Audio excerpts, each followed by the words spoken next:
Subscribe कीजिए कामयाबी कैसे चैनल को और दबाएं बेल आइकन को ताकि आपको मिल सके हमारी वीडियो सबसे पहले।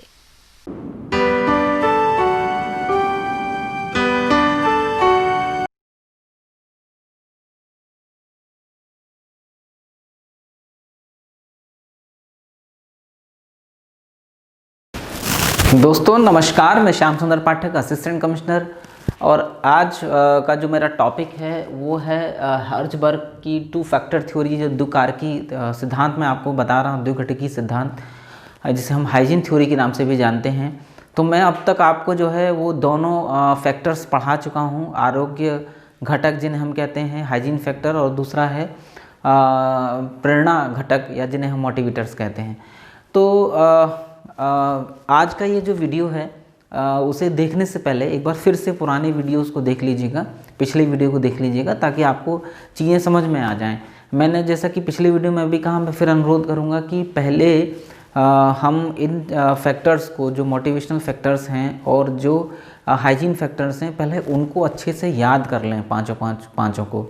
उससे हमको क्या फ़ायदा मिलेगा कि हमको समझ में आएगा कि बेसिकली हर्ज़बर्ग ने क्या समझाना चाहा है। तो अब इतना मैंने आपको बता चुका हूँ कि जो लोग हाइजीन फैक्टर्स को महत्व देते हैं हाइजीन सीकर कहलाते हैं, और जो लोग प्रेरणा घटकों को, मोटिवेटर्स को महत्व देते हैं, वो मोटिवेशनल सीकर कहलाते हैं, प्रेरणा खोजी। तो हम जो है आरोग्य खोजी या हाइजीन सीकर और मोटिवेशनल सीकर यानी कि प्रेरणा खोजी की विशेषताएं जानेंगे। दोस्तों जैसा कि मैंने पहले भी कहा कि आज आपको बहुत कुछ समझ में आएगा। आज का ये जो वीडियो है अपने आप में बहुत शानदार और गजब का वीडियो है। आपको ये पता चलेगा कि मैस्लो जिन 5 नीड्स के आधार पर लोगों का क्लासिफिकेशन करते हैं, हर्ज़बर्ग ने जो क्लासिफिकेशन है नीड्स का वो 2 तरीके से किया है, और 2 ही तरीके के लोगों को उसने माना है कि 2 तरीके के लोग होते हैं। एक वो जो हाइजीन फैक्टर्स को महत्व देते हैं अर्थात हाइजीन सीकर, और दूसरे वो जो मोटिवेशनल फैक्टर्स को महत्व देते हैं, मोटिवेशनल सीकर कहलाते हैं।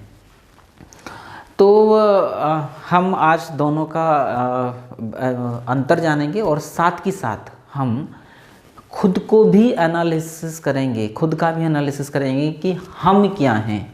और बहुत ही देखिए निरपेक्ष मूल्यांकन कीजिएगा, क्योंकि जनरली हम अपने लिए जो है वो बड़े लिबरल जज होते हैं, अपनी गलतियों को बहुत जल्दी माफ़ कर देते हैं, और दूसरों की गलतियों के लिए बड़े जो है स्ट्रिक्ट जज हो जाते हैं, है ना। अपनी खूबियाँ हमें बहुत बड़ी दिखाई देती हैं और दूसरे की खूबियाँ दिखाई नहीं देती हैं।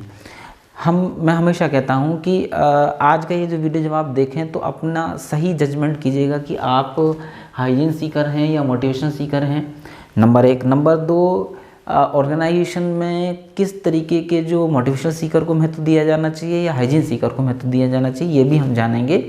और पब्लिक एडमिनिस्ट्रेशन की भाषा में भी हम जो है ये जानने की कोशिश करेंगे। चलिए, सबसे पहली बात आती है जो हाइजीन सीकर होते हैं उनकी सबसे बड़ी विशेषता ये है कि उनका एटीट्यूड एक्चुअली नेगेटिव होता है ना। उनको हर जगह कमियां दिखाई देती हैं।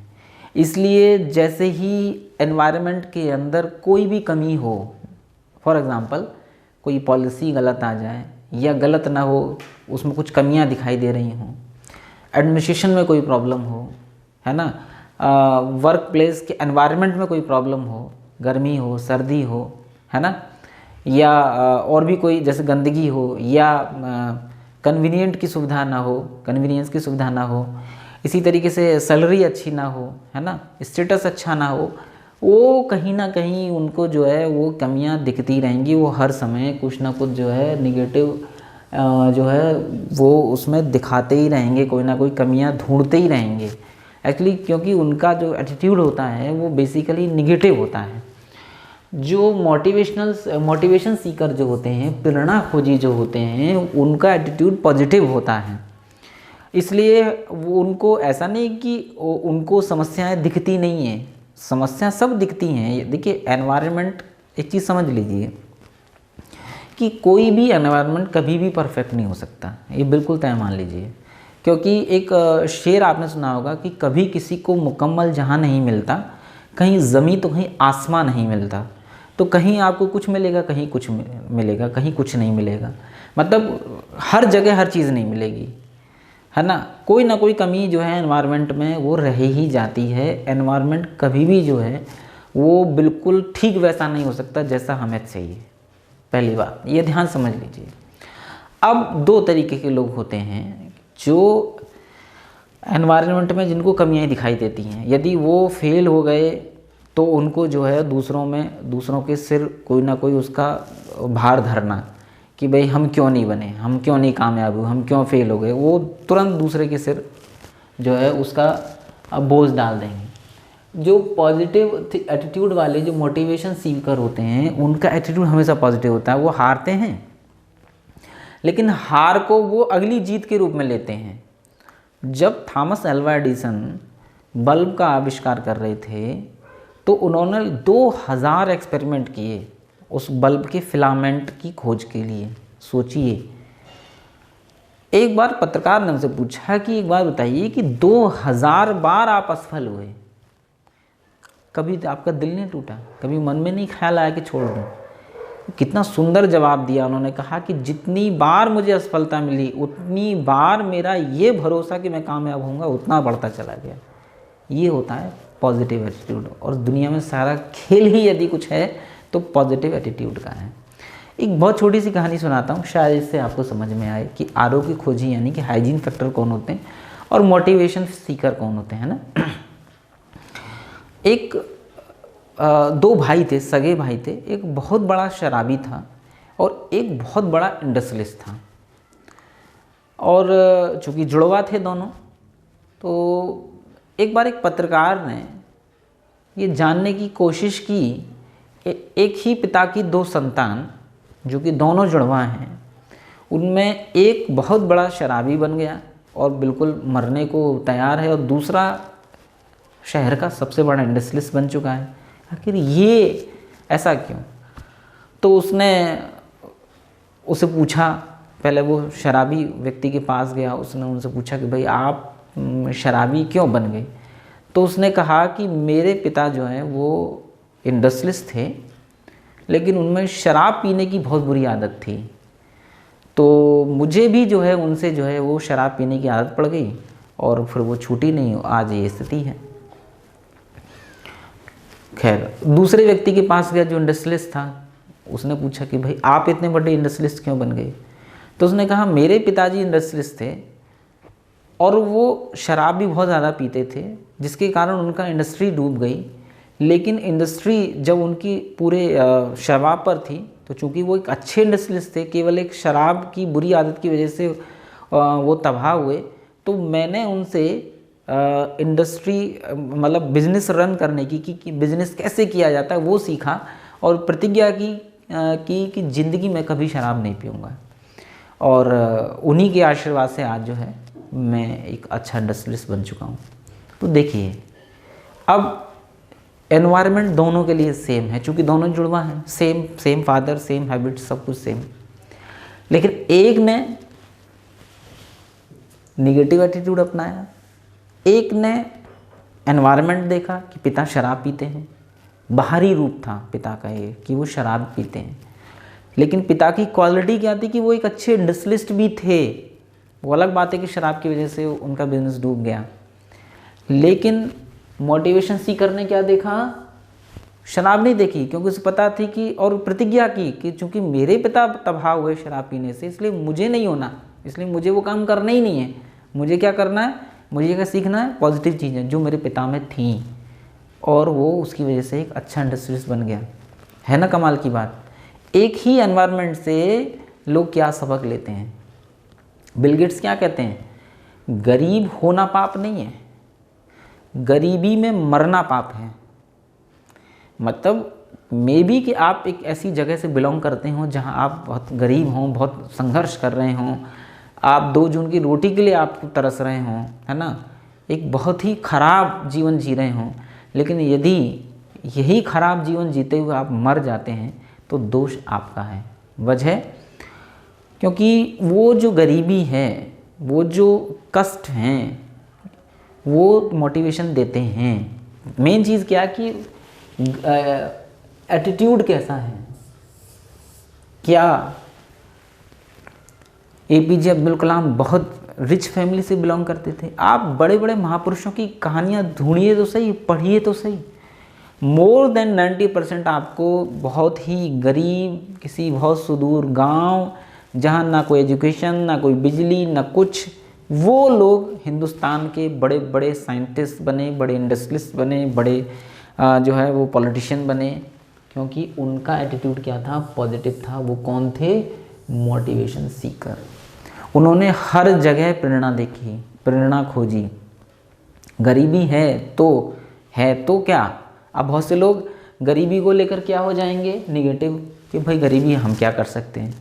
दूसरा क्या सोच रहा है? गरीबी है तो क्या है, मैं इसे दूर करके मानूंगा, है ना। अब आपके आसपास शोर मच रहा है, हम क्या सोच रहे हैं कि यार शोर मच रहा है, हम कैसे पढ़ें। दूसरा आदमी क्या सोच रहा है? उसका पॉजिटिव एटीट्यूड है, क्यों शोर मचा रहे, तो क्या दिक्कत है, वो मचा रहे हैं, मुझे पढ़ना है। ये होता है पॉजिटिव एटीट्यूड, कि दूसरा आदमी क्या कह रहा है। तो ये बहुत इम्पॉर्टेंट है। अपना एवोल्यूशन जब आप कर रहे हों तो ये सबसे पहला पॉइंट आप ध्यान रखेंगे कि आपका एटीट्यूड कैसा है, आप चीज़ों को लेते किस रूप में हैं। देखिए ये वीडियो ना आपकी जीवन की दिशा बदलने वाला है।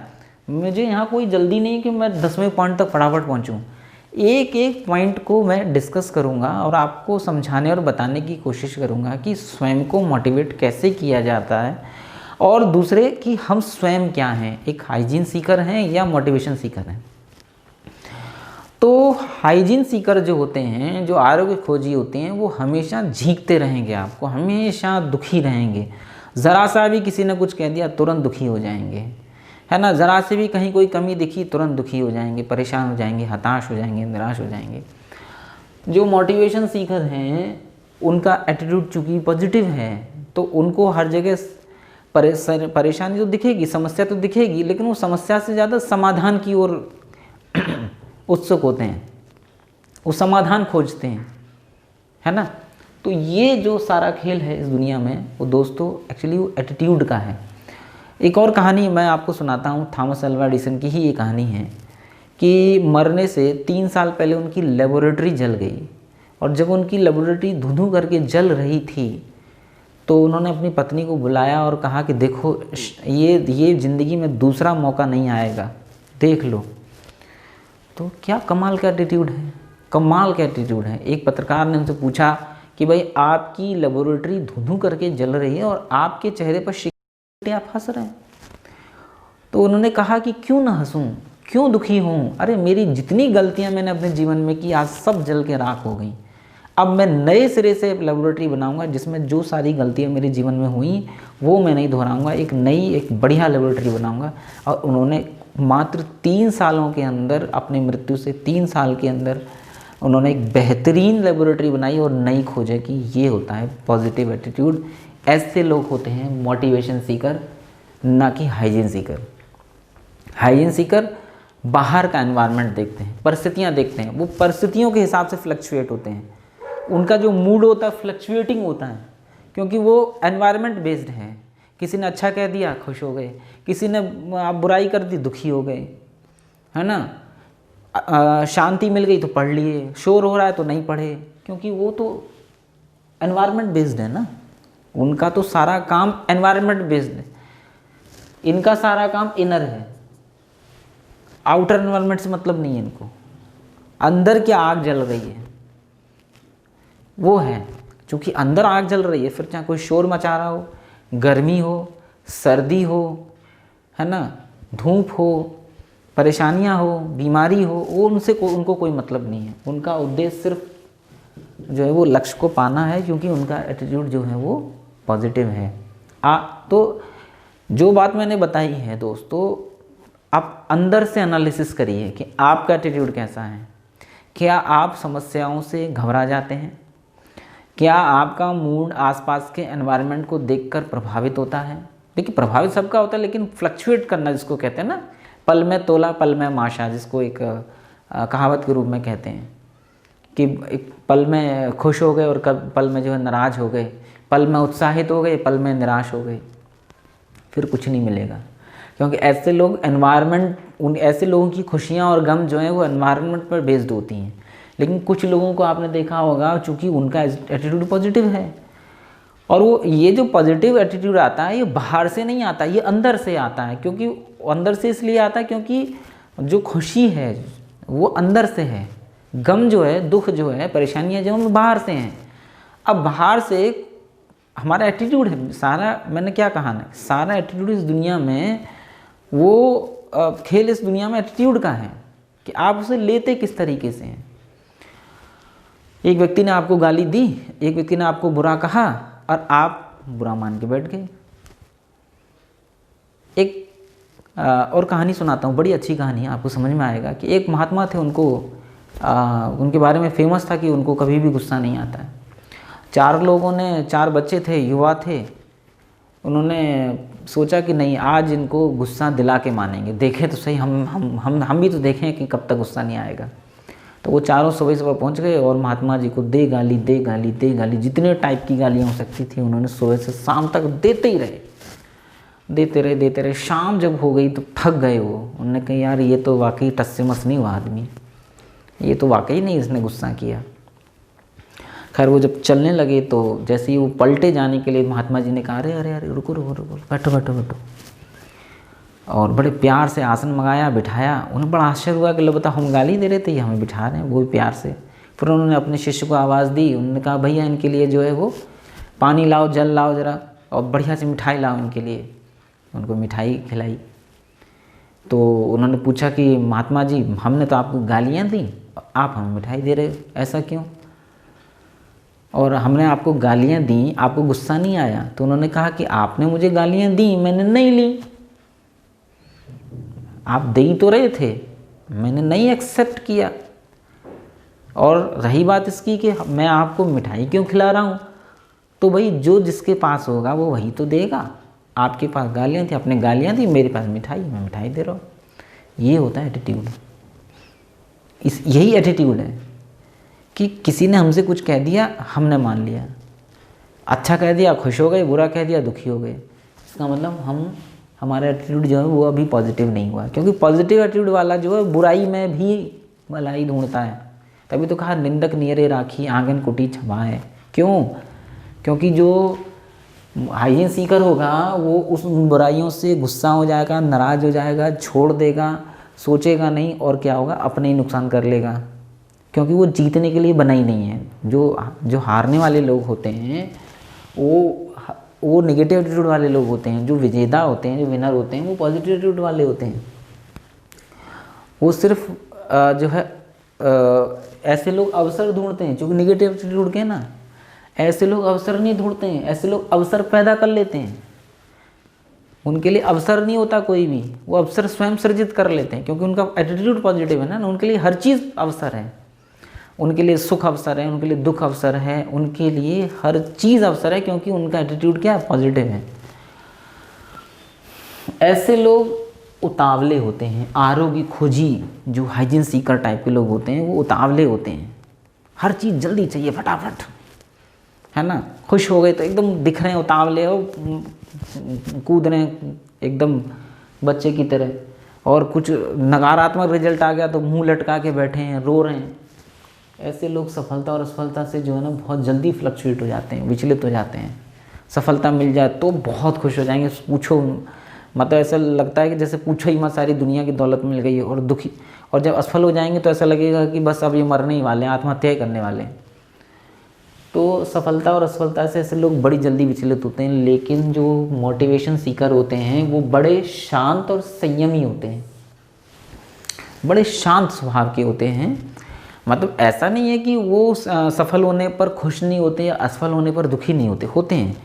लेकिन वो ऐसे नहीं होते कि मतलब सफलता मिलते ही मतलब दुनिया भर में उछल रहे हैं, कूद रहे हैं, गा के सुना रहे हैं, है ना। वो शांत रहते हैं। सफलता को भी वो एंजॉय करते हैं, अंदर ही अंदर एंजॉय करते हैं।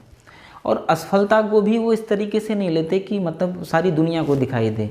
वो दुनिया को दिखाने के लिए चेहरे पर एक प्यारी सी स्माइल रखते हैं, लेकिन अंदर ही अंदर वो जो दुख है उनका, वो इस संकल्प के रूप में परिवर्तित होता है। वो दुख में दुखी नहीं होते, वो दुख में भी अवसर ढूंढते हैं कि नहीं यार मुझे असफलता मिली तो अब मुझे सफल होना है, अब कैसे सफल होना है वो देख लें।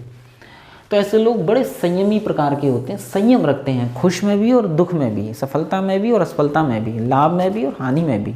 ऐसे लोग संयमी होते हैं। बहुत से लोगों को आपने देखा होगा, कुछ पैसा मिल गया, अच्छा खासा कहीं से मिल गया तो बड़े खुश, लॉस हो गया तो मुंह लटका लिया।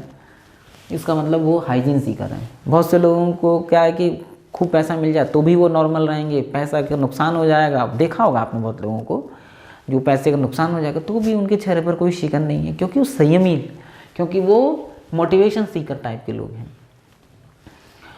तीसरा अंतर जो है वो भी बड़ा इम्पोर्टेंट है कि हाइजीन सीकर जो होते हैं, चूँकि वो एनवायरनमेंट पर ही आधारित होते हैं, इसलिए उनको एनवायरमेंटल डेवलपमेंट ही, यानी कि जो फिजिकल डेवलपमेंट है वही विकास समझ में आता है कि यही डेवलपमेंट है, समझ रहे हैं ना। उनके लिए जो बाहरी विकास है, जो फिजिकल डेवलपमेंट है, भौतिक विकास है, वही उनकी प्रायोरिटी है। यानी कि जो हाइजीन सीकर है उनके लिए उन्नति का मतलब है बड़ा सा घर, महंगी गाड़ी, महंगे कपड़े, है ना, महंगी घड़ी, महंगा मोबाइल, और दुनिया को दिखाने के लिए जिसे हम कहते हैं भोकाल। उनके लिए यही अपने आप में जो है वही सब कुछ है। उनका जितना विकास है वो बाहरी विकास है, ठीक है। घर बनाएंगे तो बड़ा आलीशान, महंगी महंगी चीज़ें उसमें लगाएंगे, है ना। तो उनके लिए डेवलपमेंट का अर्थ है आलीशान घर, आलीशान बंगला, आलीशान गाड़ियाँ, ठीक है, महंगे कपड़े, ठीक है, महंगे मोबाइल, दिखावा दुनिया भर का, वो उनकी प्रायोरिटी रहती है। वो यही उनके लिए डेवलपमेंट है। उनको लगता है कि यदि हमने जो है एप्पल का मोबाइल ले लिया, राडो की घड़ी पहन ली, तो अब हम जो है अब हम हमारा डेवलपमेंट हो गया, अब हम बड़े हो गए। जबकि मोटिवेशन सीकर जो लोग हैं उनके लिए डेवलपमेंट का अर्थ है इनर डेवलपमेंट, ठीक है, आंतरिक विकास है, वैचारिक विकास। वो इस चीज़ पर बहुत फ़र्क नहीं देते कि भाई आपके पास कितने जोड़ी कपड़े हैं। जो मोटिवेशन सीकर हैं वो उतना भर के लिए मतलब ज़रूरत भर के लिए जितने से उनका काम चल जाए उतनी चीज़ें इकट्ठे करते हैं, क्योंकि जो जीवन के लिए ज़रूरी है कम से कम उतना तो आपके पास होना चाहिए। लेकिन उनके लिए डेवलपमेंट का अर्थ है आंतरिक विकास, अंदर से वो उनका वैचारिक जो धरातल है, जो वैचारिक आधार है वो कितना मजबूत हो रहा है। उनके लिए डेवलपमेंट का अर्थ ये सब दुनिया भर के तामझाम और दुनिया भर का भोकाल पैदा करना नहीं रहता। उनके लिए डेवलपमेंट का अर्थ है मानसिक विकास, बौद्धिक विकास, आध्यात्मिक विकास, यानी कि अंदर से विकास, अंदर से मजबूती, है ना। उनके पास वैचारिक भंडार होता है ना। उनके वो अंदर से मजबूत हैं, अंदर से उनके पास थॉट्स हैं। अब चूंकि उनके पास अंदर से थॉट्स हैं, विचार हैं, दुनिया को देने के लिए कुछ है, इसलिए वो बाहरी दिखावा नहीं करते हैं। बहुत छोटा सा एग्जाम्पल और सबसे best example doctor APJ Abdul Kalam. सोचिए आप कि जब वो राष्ट्रपति थे तब उन्होंने केवल 2 कमरे खुलवाए थे राष्ट्रपति भवन के, बाकी सारे कमरे बंद करा दिए। जब वो मरे थे तो उनके पास कुछ जोड़ी ही कपड़े थे, है ना, जो आपने न्यूज़ में पढ़ा होगा। हाँ, वो सच था। जब वो उनकी डेथ हुई तो उनके पास महज कुछ जोड़ी कपड़े थे। क्या एक व्यक्ति जो भारत का प्रेसिडेंट रहा हो और एज ए एक्स प्रेसिडेंट भी उनको अच्छा खासा वेतन और पेंशन मिलती हो, क्या ऐसा व्यक्ति महंगी गाड़ी में नहीं घूम सकता, महंगे कपड़े नहीं पहन सकता? क्या वो महंगा मोबाइल नहीं यूज़ कर सकता? लेकिन नहीं, उनके लिए डेवलपमेंट का ये मतलब भी नहीं है। उनके लिए डेवलपमेंट का मतलब है वैचारिक डेवलपमेंट, ठीक है, मतलब विचारों का विकास। और वो जो विचार हैं वो देश के, दुनिया के, समाज के भले के लिए जब वो विकास किया जाता है तो ऐसे लोग मोटिवेशन सीकर होते हैं। तो ये चीज़ अब आप जज कीजिएगा कि आप भौतिक चीज़ों को, फिजिकल चीज़ों को महत्व देते हैं? क्या आप जब कोई महंगी घड़ी पहनते हैं तो बहुत खुश हो जाते हैं, महंगी ब्रांडेड कपड़े पहनते हैं तो बहुत खुश हो जाते हैं, दुनिया को दिखाने की कोशिश करते हैं? या आपको बहुत फ़र्क नहीं पड़ता आपने क्या पहन रखा है, मेन चीज़ बस आपके लिए ये है कि आप कुछ सीख रहे हैं कि नहीं, कुछ लर्न कर रहे हैं कि नहीं, आप जीवन में आगे बढ़ रहे हैं या नहीं, आपका आंतरिक विकास, वैचारिक विकास हो रहा है या नहीं। तो ये एनालिसिस करिएगा कि आप किन में से हैं, और निश्चित रूप से यदि आप हाइजीन सीकर हैं तो आपको मोटिवेशन सीकर होना चाहिए। क्योंकि बाहरी विकास कितना भी कर लीजिए उसका कोई महत्व नहीं है। एक शेर मैं अक्सर करके सुनाता हूँ कि सुल्तान ये तो साइकिल है, चलता रहता है, कभी आप दिन होता है, कभी रात होता है, कभी सुख होती है, कभी दुख होती है, कभी अच्छी पोस्टिंग मिलती है, कभी ख़राब मिलती है, कभी अच्छी चेयर मिलती है, कभी मतलब ख़राब जो है एनवायरनमेंट मिल जाता है आपको, कभी आपके आसपास के लोग बहुत अच्छे मिल जाते हैं, आपको बाबू बहुत अच्छे मिल जाते हैं, सबॉर्डिनेट बहुत अच्छे मिल जाते हैं, कभी बहुत ख़राब मिल जाते हैं, कभी मिक्सअप भी हो जाता है, कुछ अच्छे कुछ ख़राब हो जाते हैं। लेकिन जो मोटिवेशन सीकर जो लोग होते हैं वो यदि हाइजीन फैक्टर्स कम भी कर दिए जाएं तो भी वो बड़े सहनशीलता के साथ काम करते हैं, है ना। सीधी सी बात यह है कि उनका उद्देश्य चूंकि काम होता है इसलिए उनको एनवायरनमेंट से बहुत फ़र्क नहीं पड़ता। ये बड़ा इंपॉर्टेंट पॉइंट है जो मैं आपको बताने जा रहा हूँ कि यदि हाइजीन सीकर व्यक्ति उदासीन है तो ये इसका मतलब है कि उसके अच्छे दिन चल रहे हैं। अब आप सोच रहे होंगे इसका क्या मतलब है। कुछ लोग जो दिन भर आलोचनाएं करते रहते हैं, बुराइयां करते रहते हैं, कमियां निकालते रहते हैं, यदि किसी वजह से वो शांत मिल जाएं तो उसका मतलब समझ लीजिए कि आज उनका अच्छा दिन है ना। आप भी ऐसे लोगों को देखते होंगे जो लाउड स्पीकर की तरह सिर्फ कमियां ही बताते रहेंगे, और यदि किसी वजह से ऐसे लोग आपको शांत मिल जाएं या उदासीन मिल जाएं तो ये समझ लीजिए कि आज उनको कुछ मिला नहीं कमी वमी ढूंढने को, क्योंकि अच्छे दिन चल रहे हैं, आजकल सब बढ़िया चल रहा है। तो हाइजीन सीकर यदि उदासीन हैं तो इसका मतलब है कि उनके अच्छे दिन हैं, और यदि मोटिवेशन सीकर यदि उदासीन हैं तो इसका मतलब क्या है कि उनके बुरे दिन चल रहे हैं। उदासीन का मतलब न्यूट्रल। एक्चुअली जो मोटिवेशन सीकर होते हैं ना वो सिर्फ प्रगति की प्रयास करते हैं, प्रगति का ही उनके अंदर हमेशा जो है वो हमेशा आगे बढ़ने की बातें करते हैं, आगे बढ़ने का प्रयास करते हैं, रिजल्ट ओरिएंटेड होते हैं। अब यदि एफर्ट कर रहे हैं, रिजल्ट मालूम नहीं आ रहा है तो उदासीनता होती है, लेकिन उनकी उदासीनता जो है वो इसका मतलब है कि यदि आपने बहुत से लोगों को देखा होगा जो बहुत चीयरफुल रहते हैं, एकदम हमेशा बड़ा पॉजिटिव बात करते हैं, एकदम खिलखिला के बात करते हैं, जब भी बात करेंगे एकदम आप भी जोश से भर जाएंगे, और वो तो खैर जोश से भरे हैं। लेकिन कभी कभी आपने देखा होगा कि ऐसे लोग यदि साधारण तरीके से भी बात करें, साधारण बहुत साधारण, तो आपको क्या लगेगा कि यार कुछ गड़बड़ है। क्यों? क्योंकि उनकी उदासीनता जो है वो कुछ बुरे होने का, कुछ खराब होने का परिचायक है। समझ रहे ना मेरी बात को। तो जो मोटिवेशन सीकर होते हैं यदि वो उदासीन हैं तो उसका मतलब उनके बुरे दिन चल रहे हैं। एक्चुअली ये बात मैं आपको इसलिए बता रहा हूँ क्योंकि हर्जबर्ग कहते हैं कि प्रशासन में किन लोगों को काम करना चाहिए, जो मोटिवेशन सीकर हो। एडमिनिस्ट्रेशन में कैसे लोगों की ज़रूरत है, मोटिवेशन सीकर्स की। और यदि कोई मोटिवेशन सीकर व्यक्ति पद पर बैठा है और किसी वजह से वो उदास है, किसी वजह से वो न्यूट्रल है, किसी वजह से वो एफर्ट नहीं डाल पा रहा है, किसी वजह से जो एफर्ट नहीं दिख रहे, किसी वजह से रिजल्ट नहीं दिख रहे, तो इसका मतलब है कि उनके बुरे दिन चल रहे हैं। अब वो कोई भी वजह हो सकती है, ठीक है। लेकिन ऐसे व्यक्ति कभी निराश नहीं होते। देखिए ये बड़ी महत्वपूर्ण बात है कि ऐसे लोग कभी निराश नहीं होते। हाँ, उदासीन हो जाते हैं, मतलब ये मैक्सिमम खराब रिजल्ट है कि मोटिवेशन सीकर यदि सबसे खराब से खराब यदि उनके जीवन में कुछ होगा तो क्या हो जाएगा कि वो उदासीन हो जाएंगे, ठीक है, बस निराश नहीं होंगे।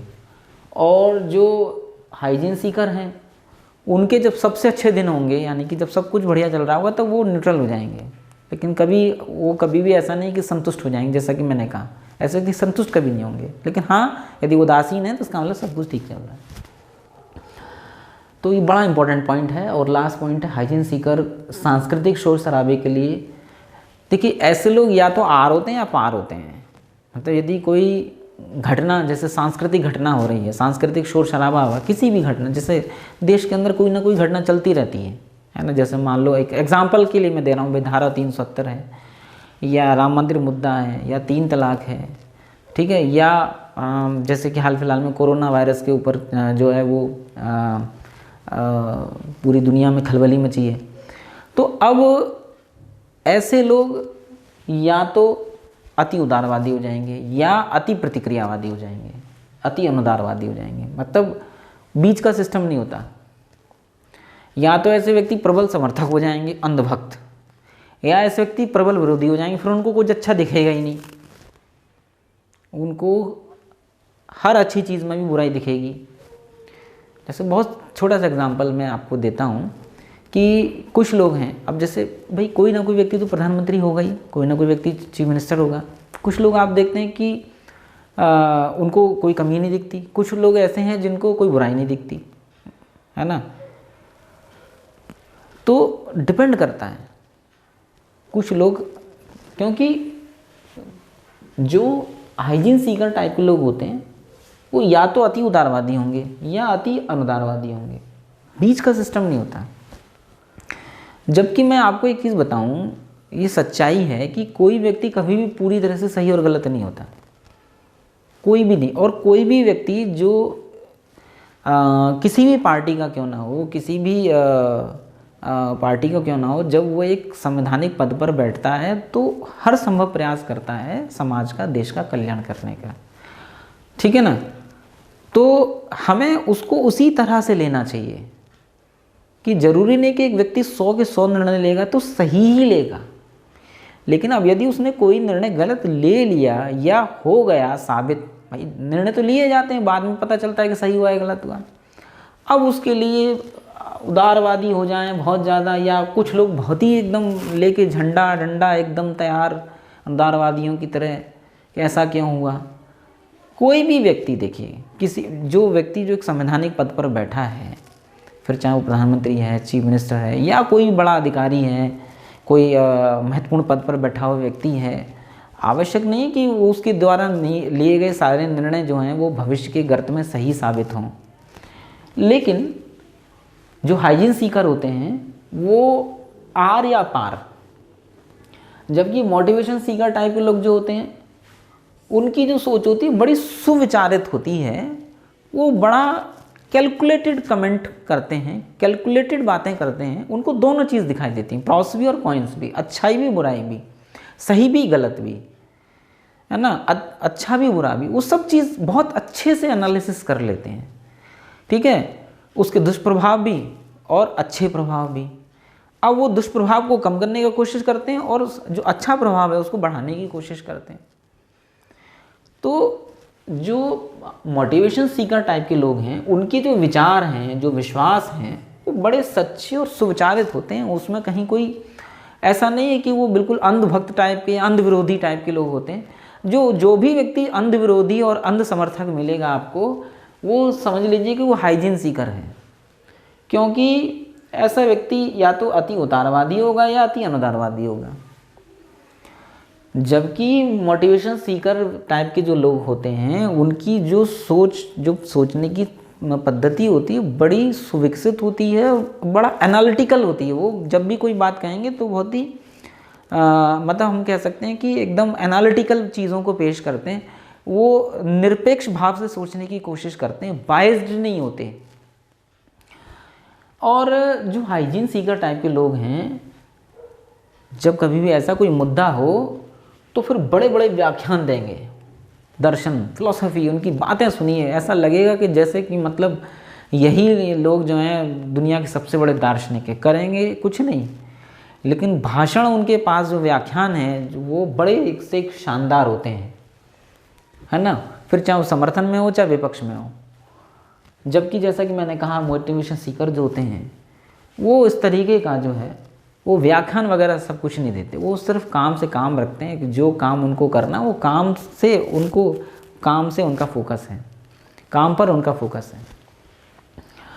तो दोस्तों और भी बहुत सारी चीज़ें हैं जो हम लोग हाइजीन सीकर, मोटिवेशन सीकर में समझ सकते हैं, खोज सकते हैं। जितना मैटर मेरे को उपलब्ध मिला मैंने आपको समझाने की कोशिश की है, और आशा करता हूँ कि आपको बहुत अच्छे से आज का ये वीडियो समझ में आया होगा। अब आप अपना खुद का क्रिटिकल एनालिसिस करिए कि आप एक हाइजीन सीकर हैं या मोटिवेशन सीकर हैं। और यदि हाइजीन सीकर हैं तो आप इसका मतलब एनवायरनमेंट से जल्दी प्रभावित होते हैं। और जो लोग एनवायरनमेंट से जल्दी प्रभावित होते हैं, चूँकि वो एनवायरनमेंट से जल्दी प्रभावित हो जाते हैं, इसलिए उनकी सफलता और असफलता की दर जो है वो फ्लक्चुएट बहुत करती है। इसलिए अपने आप को जो है वो मोटिवेशन सीकर बनाइए, शांत रहिए, संयमित रहिए, मेहनत करिए, इंतज़ार करिए, धैर्य रखिए, सब कुछ होगा। उतावलापन मत दिखाइए, सब कुछ होगा एक दिन। विकास में विश्वास करिए, उपलब्धियों में विश्वास रखिए, है ना, रिजल्ट ओरिएंटेड बनिए। और जो लोग ऑलरेडी मोटिवेशन सीकर हैं उनको हर्जबर कहते हैं कि बड़े पदों पर नियुक्त किया जाए, क्योंकि ऐसे लोग किसी भी संस्था का एसेट होते हैं, किसी भी संस्था का मान होते हैं। हर संस्था में कुछ लोग ऐसे मिलते हैं जो मोटिवेशन सीकर होते हैं, और ये किसी भी ऑर्गेनाइजेशन के ऐसे लोग जो होते हैं वो दौलत होते हैं, है ना, जिसे बहुत अच्छे से कायदे से पेश आना चाहिए। तो दोस्तों मैं आशा करता हूँ कि आज का ये वीडियो आपको एकदम आई ओपनिंग वीडियो है, क्योंकि ये सिर्फ हर्जबर्ग की थ्योरी नहीं पढ़ाई है मैंने आपको। हर्जबर्ग के साथ साथ बहुत सारी चीज़ों को पढ़ाने समझाने की कोशिश की है मैंने, कि हम अपना आज के इस वीडियो के माध्यम से एनालिसिस कर पाएँ। और यदि हम स्वयं को मोटिवेशन सीकर में रखते हैं अपने एनालिसिस के बाद तो अच्छी बात है, और बढ़ाएं उसको। यदि हम अपने आप को हाइजीन सीकर में रखते हैं तो try to convert into motivation seeker, then start a new journey. फिर एक नई शुरुआत कीजिए, क्योंकि ऐसे लोग सफल होते हैं। ऐसा नहीं कि सफल नहीं होते हैं, लेकिन बड़ी उपलब्धियां प्राप्त नहीं करते। बहुत से लोग छोटी नौकरियां पाके या नौकरियां पाके संतुष्ट हो जाते हैं, इसका मतलब वो हाइजीन सीकर है। कुछ लोग नौकरी पाकर भी संतुष्ट नहीं होते, उनको आगे बढ़ने का एक जोश होता है, एक जुनून होता है। बहुत छोटा सा एग्जांपल मैं खुद के लिए दूंगा कि जब मैं सेलेक्ट हुआ तो कहानी वहीं मैंने नहीं रोकी, क्योंकि आफ्टर सिलेक्शन तो अब ऐसा तो है नहीं कि भाई मैं असिस्टेंट कमिश्नर बन गया तो अगले दिन ही डिप्टी कमिश्नर बन जाऊंगा। अब तो जब भी एक रेगुलर प्रमोशन होगा उसी हिसाब से जो है पोस्ट मिलेगी। लेकिन कुछ एक जज्बा था, एक जुनून था कि भाई नई युवा पीढ़ी को, या अपने से जो नए बच्चे आ रहे हैं, तैयारी कर रहे हैं, या जो पहले से तैयारी कर रहे हैं लेकिन कामयाब नहीं हो पा रहे हैं, उनको मोटिवेट करना है, उनको आगे बढ़ाना है, उनको कुछ सिखाना है, बताना है, समझाना है। क्योंकि पूरी तैयारी के दौरान कई बार ऐसे मौके आए जब हमें लगा कि हमें कोई समझाए, बताए, है ना, कोई हम पर भरोसा जताए, हम जो गलती कर रहे हैं उसे समझाए। तो सच में कई बार महसूस होता है कि हाँ, कोई कृष्ण जैसा गुरु जीवन में हो। तो जब मेरा सिलेक्शन हुआ उसके बाद मेरे जहन में ये हमेशा से था कि after selection I will guide the student. धीरे धीरे करके जब बच्चों की संख्या बढ़ती चली गई, अब चूँकि बच्चे सवाल पूछेंगे तो उसका जवाब भी देना पड़ेगा, तो जब काफ़ी ज़्यादा संख्या में होने लगी तो फिर यूट्यूब, जो कि एक बड़ा अच्छा प्लेटफॉर्म है, वहाँ हमें मौका लगा कि भाई चलो बच्चों को वीडियो के माध्यम से मोटिवेट करते हैं। और आज ईश्वर की कृपा से और आप सब लोगों के विशेष प्यार और सम्मान से जो है आप लोगों ने मुझे अपने सिर आँखों पर बिठाया। तो जो बात मैं आपसे जो मैं कहना चाह रहा हूँ, मैं अपने लिए नहीं कह रहा कि भाई मैं मोटिवेशन सीकर, लेकिन जो चीज़ बड़ी महत्वपूर्ण है जो आपके लिए भी मैं कहना चाहूँगा कि ऐसा नहीं है कि वो हाइजीन सीकर लोग कामयाब नहीं होते, क्योंकि एफर्ट ओरिएंटेड तो ऐसे लोग भी होते हैं, है ना। तो अब भाई जो एफर्ट करेगा वो कामयाब हो जाएगा। तो ऐसा नहीं है कि हाइजीन सीकर लोग कामयाब नहीं होंगे या नौकरी नहीं पाएंगे, पाते हैं, लेकिन वो नौकरी पाते ही फिर वो वहीं रुक जाते हैं। उनको फिर वही, क्योंकि उनका विकास, असली विकास तो भौतिक विकास है ना, फिर वो गाड़ी घोड़ा बंगला कोठी, ठीक है, कपड़े लत्ते मोबाइल, इन्हीं सब में लग जाते हैं। लेकिन जो मोटिवेशन सीकर लोग जो होते हैं उनकी प्राथमिकता क्या है? वैचारिक विकास, आंतरिक विकास। तो उनके लिए जीवन, पूरा जीवन क्या है? निरंतर उपलब्धियां अर्जित करने का एक माध्यम है। कोई भी जीवन में कोई भी नौकरी या कोई भी उपलब्धि जो है वो एक सीढ़ी की तरह है, अगली सीढ़ी पर चढ़ने के लिए, ना कि आनंद उठाने के लिए कि भाई अब तो नौकरी लगी, अब तो भैया मैंने बहुत मेहनत की, अब तो आनंद उठाना है। नहीं नहीं नहीं, इसका मतलब आप हाइजीन सीकर हैं। जो मोटिवेशन सीकर हैं, भाई एक बात देखिए कि बहुत सारे लोग हैं, अब जैसे अब APJ अब्दुल कलाम को, जो चूँकि वो मेरे आइडियल हैं, मैंने देखा कि भाई वो DRDO के जब साइंटिस्ट हो गए, डायरेक्टर हो गए, तो उसके बाद लगे हुए दुनिया भर की नई नई खोजें करने में, मिसाइलें बनाने में। उसके बाद राष्ट्रपति भी बन गए। राष्ट्रपति बन गए उसके बाद जब रिटायरमेंट के बाद वो तब भी बच्चों को मोटिवेट करते रहे, ताउम्र ज़िंदगी आखिरी सांस तक वो बच्चों को मोटिवेट करते रहे, आखिरी सांस तक। सोचिए उनकी डेथ भी बच्चों के बीच में मोटिवेट करते हुए। उनसे पूछिए कि भाई क्यों करते हो आपकी एज 83 है, 84 है, लेकिन नहीं, क्योंकि उनके लिए जीवन क्या है? निरंतर नई उपलब्धियां अर्जित करना, निरंतर नए नए उत्तरदायित्वों को लेकर उन उत्तरदायित्वों को पूरा करना। तो ये चीज़ हमेशा ध्यान रखिए। अब जैसे मान लो मैंने आपका उत्तरदायित्व लिया कि भाई मुझे बच्चों को मोटिवेट करना है, और मुझे खुशी है कि मैं लगातार कई सालों से आप लोगों को जो है वो मोटिवेट करता आ रहा हूँ, और बड़े सुखद रिजल्ट आप लोगों ने दिए हैं। तमाम ऐसे एस्पायरेंट्स हैं जो कामयाब हुए हैं और निरंतर हो रहे हैं। तो इस वीडियो के माध्यम से मैं आपको भी एक संदेश देना चाहूँगा कि हाइजीन सीकर मत बनिए। हाइजीन सीकर मतलब कामयाबी तो ऐसे लोग भी पाते हैं, लेकिन एक कामयाबी पाने के बाद वहाँ रुक मत जाइए। सेट अनदर टारगेट, अनदर गोल। खुद ही कोई ना कोई नया गोल बनाइए कि भाई मैंने अब जो है, अब जैसे नौकरी लग गई तो अब आप बहुत सारे गोल बना सकते हैं कि भाई चलिए मैं जो है हर साल जो है 10 पेड़ लगाऊंगा, या वृक्षारोपण पर ध्यान दूंगा, या स्वच्छता पर ध्यान दूंगा, या बच्चों को, गरीब बच्चों को पढ़ाऊंगा, या जो है कुछ भी तमाम दुनिया भर की चीज़ें हैं जो आप, अरे भाई आप दुनिया को कुछ तो सुंदर बना सकते हैं, तो बनाइए ना, क्या दिक्कत क्या है। एक जो कहानी अक्सर करके मैं सुनाता हूँ, मैं यहाँ ज़रूर सुनाऊंगा कि जब समुद्र पर पुल बन रहा था लंका जाने के लिए, तो भगवान राम वहाँ खड़े हो चुपचाप देख रहे थे कि क्या हो रहा है। तो बड़े बड़े वानर जो है वो बड़े बड़े पत्थर ला रहे थे, हनुमान जी तो पूरा पहाड़ उठा ला रहे थे। तो जिसकी जैसी सामर्थ्य वो उसी हिसाब से पत्थर ला रहा था उठा उठा के। तो भगवान राम देखते हैं कि एक जो गिलहरी है वो बार बार समुद्र के पानी में जाती है, फिर वो बालू पे आती है, बालू लपेटती है और जाके पत्थरों के बीच में जाती है, और जहाँ पत्थरों के बीच में गैप होता है वहाँ वो बालू झाड़ आती है। जब 3-4 घंटे हो गए, भगवान राम ने उसको बुलाया और गिलहरी से बोला कि क्या कर रही हो तुम ये। गिलहरी ने कहा कि देखिए प्रभु, आप एक पुनीत कार्य के लिए जा रहे हैं, है ना, रावण का वध करना है, और मेरा शरीर है छोटा, अब मैं पत्थर उठा नहीं सकती क्योंकि मेरे को उतनी सामर्थ्य दी नहीं ईश्वर ने। तो मैंने सोचा कि क्यों ना पत्थरों के बीच में बालू भर के जो है इस पुल को जमा दूं अच्छे से, एकदम बढ़िया से पत्थर जम जाए। तो अब आप सोचिए, खुद सोचिए कि क्या गिलहरी वो पत्थरों को जमा पाएगी? खुद सोचिए। लेकिन फिर भी वो एफर्ट कर रही है, फिर भी वो प्रयास कर रही है, कोशिश कर रही है। तो क्या हम भी गिलहरी नहीं बन सकते? बन सकते हैं ना। एक जब जॉब लग जाए तो लग जाइए गिलहरी की तरह, किसी का तो भला करिए, कुछ तो करिए। हम तो कहें कुछ तो अच्छा करिए भाई। जाते जाते जब आप जाएं इस दुनिया से, कम से कम आपको ये तो सुकून हो कि भाई मेरे से कुछ काम खराब हुए, गलत हुए। ऐसा तो कोई दुनिया में ऐसा इंसान नहीं है जिससे कोई गलत काम ना हुआ हो, ना होता हो, या जिसने कोई गलत डिसीजन ना लिया हो। होता है, सबके साथ होता है। हम लोग सब लोग इंसान हैं, ईश्वर नहीं है।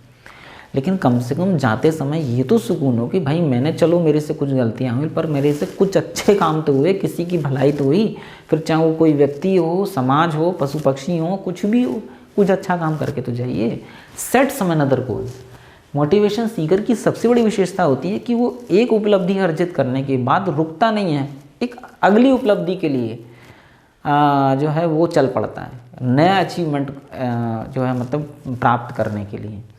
तो दोस्तों मैं आशा करता हूँ कि ये जो आज का वीडियो है वो आपके लिए एकदम माइंड ब्लोइंग साबित होगा, आई ओपनर साबित होगा, और जो संदेश मैं आपको देना चाहता हूँ वो शायद संदेश आप तक पहुँच गया होगा। अगली वीडियो में मैं आपको जॉब एनरिचमेंट के विषय में बताऊँगा। इसी के साथ नमस्कार दोस्तों।